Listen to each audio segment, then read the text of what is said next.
Blade and sorcery.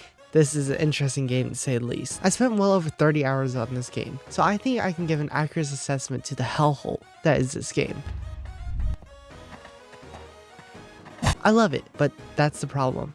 The game is so sick, and not the sick in its, oh, it's rad point. No, it's for borderline psychotic people. You start off in a remote little shack on an island, and there you can find a book. This book contains every single medieval weapon you could think of and more. And depending on if you're modding, more to that later, you can have things ranging from a mace to a gun. Yeah, you heard me, a gun. Once you have your weapons on hand or put it onto the rack that is conveniently placed behind you, you can head out. And can I say, the game is beautiful as heck. I mean, the ocean is so calm, the mountain scenery is just superb, and this place, I actually don't know what this place is. Maybe MapHack can make a theory on it again. But the important thing we need is by the boat. There you have different places you could sail out to.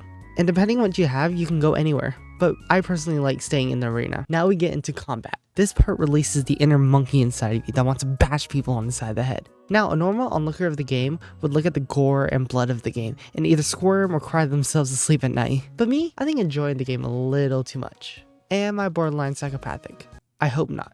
But this game makes me question it more and more every single day I play it. Besides the point of gore and blood, the combat itself is honestly phenomenal. I mean, don't get me wrong, just do a straight jab and 9 times out of 10, they won't be able to dodge and flop over. But it's so good in this way. Again, probably borderline psychopathic for saying this, but I honestly just go to this game to de-stress and just kind of stab a whole bunch of crap. Just something about having a blade in your hand and stabbing people just makes such a therapeutic experience.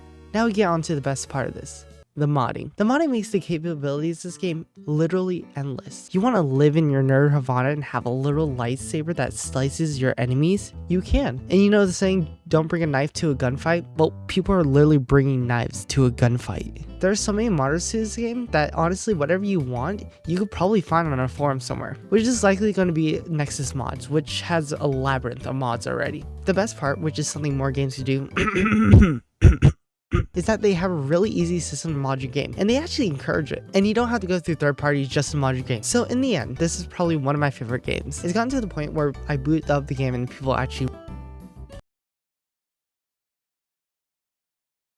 But the truth is, it's honestly an escape from reality and to vent out all the frustrations you may have with someone. Like, imagining the guy that you hate the most in that moment and stabbing him the heck out of them is honestly just so therapeutic. The best part is it's all in VR, so whatever you do, it doesn't even matter. So if a psychopath, maybe me, who has the urge to kill someone picks this up, it may actually help. I mean, they don't need to kill people in real life because they can just do it all in VR. So would I recommend this game? Yes and no. The game is for a very specific audience. One that can handle the gore and wants to just frick around with AI enemies. Or wanting to be a psychopath. Now thinking about it, they should have called it Psychopath Simulator. Now if you see me, I'm going to waste more time on this game and not work on the next video for next week.